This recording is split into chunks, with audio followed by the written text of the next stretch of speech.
Olá, essa apresentação é realizada para a disciplina de Eletricidade Básica, trabalho PBL, com o tema de dispositivos multicoletores de energia, proposto pelo professor Eduardo da Faculdade FEITEP. Vamos apresentar aqui duas formas de captar a energia do Sol, a energia fotovoltaica e a energia térmica. Sabemos hoje que as placas solares, ela tem eficiência aí de média de 15 a 16%, e o restante dessa energia ela é realizada em calor, é efeito Joule. Então a perca dessas placas são muito grandes, com eficiências baixas ainda. Um pouco da explicação da fotovoltaica, como o nome já diz, as células fotovoltaicas são compostas por materiais de captar a energia dos fótons e transformar em energia elétrica. Estamos vivendo essa transformação aí, bastante instalação de placas fotovoltaicas, tanto na indústria quanto nas residências, com o intuito para fins aí econômicos e ambientais, por ser uma fonte de energia renovável, Então vamos entender um pouco desses materiais que fazem a composição dessas placas. O principal material é o silício, que é um semicondutor. E ele é o segundo elemento químico mais abundante do planeta, perdendo somente aí para o oxigênio. Ele é um mineral, e seu átomo ele é composto na última camada ali na eletrosfera, por 4 elétrons. E podemos ver aqui no desenho, aqui um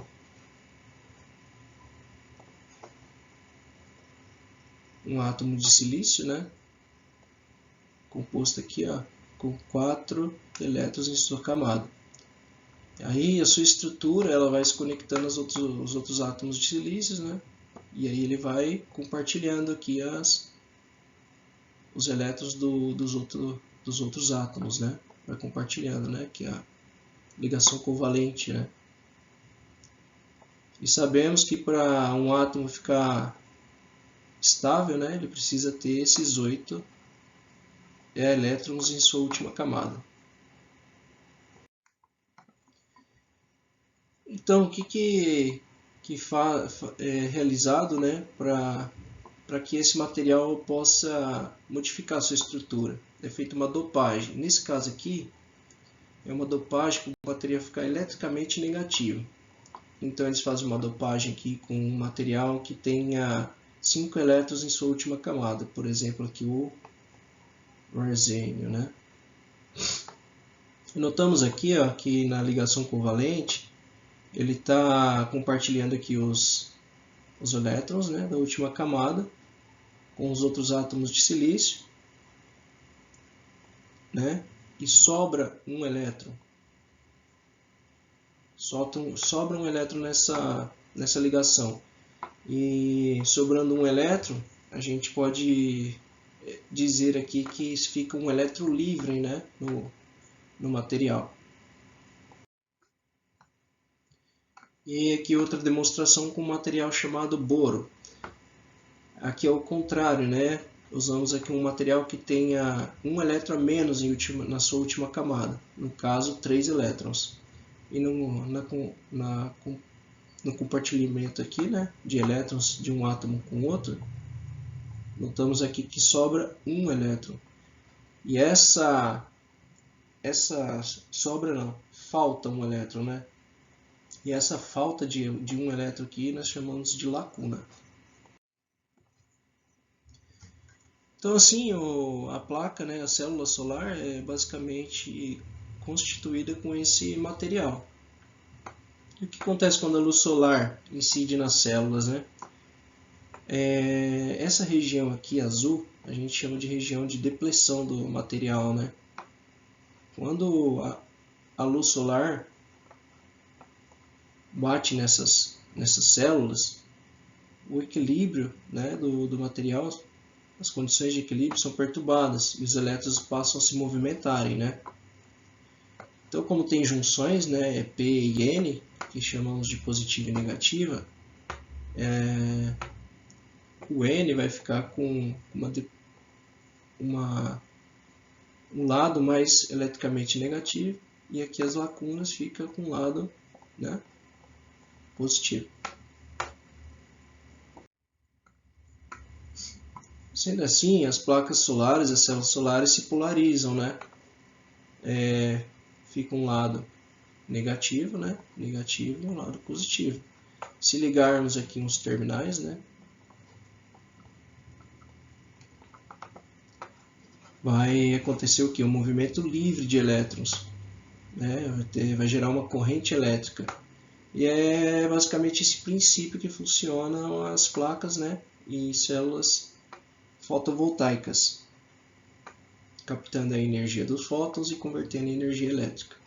Então, nós vamos ter uma diferença de potencial em seus terminais, e ligado a uma carga, vamos ter corrente elétrica. Então, a ideia é o quê? Aproveitar essas placas solares, instalação, né, suporte para inserir junto a este material um outro material chamado pastilha Peltier. Ele é basicamente composto com materiais PN, é bem similar aí às células, né? Aqui os materiais P e N. Aí o que acontece aqui? Quando você insere uma tensão nos terminais dessa pastilha, a gente vai ter um lado quente e um lado frio. Então, com essa ideia a gente vai trabalhar para fazer o contrário, né? Pegar o calor deste ambiente que estão instaladas as placas solares e conseguir gerar tensão nesses terminais aqui. Então aqui é um esboço, né? É uma ideia aqui que a gente veio pegando aí de materiais, vídeos, né? Que é o que? Aproveitando esse calor, né, do ambiente, construir um material, um bloco de cobre revestido com um material quase cristalino. Aqui é a apresentação da placa Peltier e aqui é a apresentação de outro bloco de cobre. O que vai acontecer quando a luz solar incidir sobre esse material? O calor vai se dissipar nesse material e esse revestimento aqui ele vai ser um gerador de calor. Ele vai absorver muito calor, que esse bloco superior vai ficar extremamente mais quente do que o bloco inferior. Então vamos conseguir um gradiente de temperatura, tendo um lado muito mais quente e um lado mais frio, gerando tensão nos terminais aqui da pastilha Peltier. Então a ideia é essa, a gente conseguir fabricar, né, materiais com esse conceito para suportação, né, dessas placas fotovoltaicas e se distribuir junto no mesmo ambiente ali com a instalação dessas placas, né, e conseguir aproveitar esse calor e essa energia dos fótons e uma ligação em comum, né, na saída, gerando aí uma diferença de potencial e uma corrente elétrica.